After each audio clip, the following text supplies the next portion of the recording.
آپ کی جتنی بھی عمر ہے، 30 سال ہے یا 50 سال ہے، اللہ تعالیٰ کی رحمت سے آپ قرآن مجید کو حفظ کر سکتے ہیں بہت آسانی کے ساتھ۔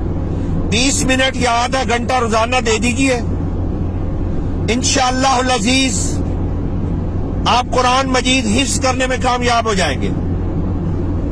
اور میں آپ کو بہت ہی آسان طریقہ عرض کرتا ہوں، آپ سانسوں کے حساب سے قرآن کو یاد کیجئے۔ 3 سانسوں کا ایک سیٹ بنا کر آیات کو پڑھنا شروع کیجئے۔ ابھی آپ کو پریکٹیکل عرض کرتا ہوں۔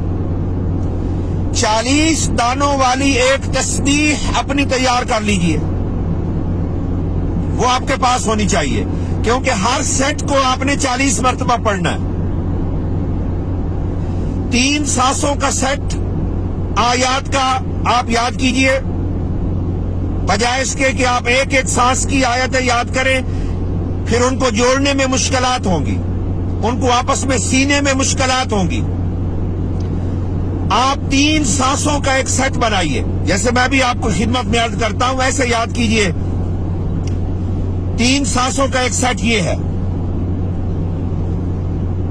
یاسین والقرآن الحکیم انک لمن المرسلین علی صراط مستقیم تنزیل العزیز الرحیم لتنذر قوما ما انذر آباؤهم فهم غافلون لقد حق القول على اکثرهم فهم لا يؤمنون۔ یہ 3 سانسوں کا ایک سیٹ ہے، اس کو 40 مرتبہ پڑھیے تسبیح والے دانوں پر۔ یاسین والقرآن الحکیم انک لمن المرسلین علی صراط مستقیم تنزیل العزیز الرحیم لتنذر قوما ما انذر آباؤهم فهم غافلون لقد حق القول على اکثرهم فهم لا يؤمنون۔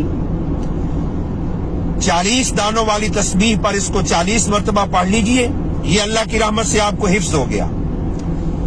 جب آپ کا ایک رکوع پورا ہو جائے یا 1.5 رکوع پورا ہو جائے تو اپنے سبق کو روک دیجئے، اور اس رکوع کو اگلے دن آپ اس رکوع کو اس کے جتنے سیٹ ہیں ان کو اسی تسبیح پر پھر 40 مرتبہ پڑھیے، تو وہ پورا رکوع آپس کے اندر منسلک ہو جائے گا۔ اور جب سورت پوری ہو جائے یا ایک پاؤ پورا ہو جائے یا ایک سپارہ پورا ہو جائے تو پورے سپارے کو یا پوری سورت کو آپ 40 مرتبہ 3-4 دنوں کے اندر اس کو ملا کر پڑھیے۔ یعنی ایک رکوع ہے، ہر رکوع کو فرض کریں ایک سپارہ آپ نے حفظ کر لیا ہے، تو اب اس سپارے کے اندر ایک رکوع کو آپ اسی تسبیح والی دانوں پر 40 مرتبہ پڑھیے۔ 3-4 دن میں سپارہ مکمل ہو جائے گا۔ اس طرح آپ 20 منٹ کا ایک شیڈول بنائیں، سانسوں کے حساب سے یاد کریں، 3 سانسوں کا ایک سیٹ بنائیں اور اس سیٹ کو روانی سے پڑھیں۔ انشاءاللہ العزیز بہت جلد آپ مجھے میسج کریں گے کہ اللہ کی رحمت سے ہم نے قرآن مجید کا ایک بڑا حصہ آسانی کے ساتھ حفظ کر لیا۔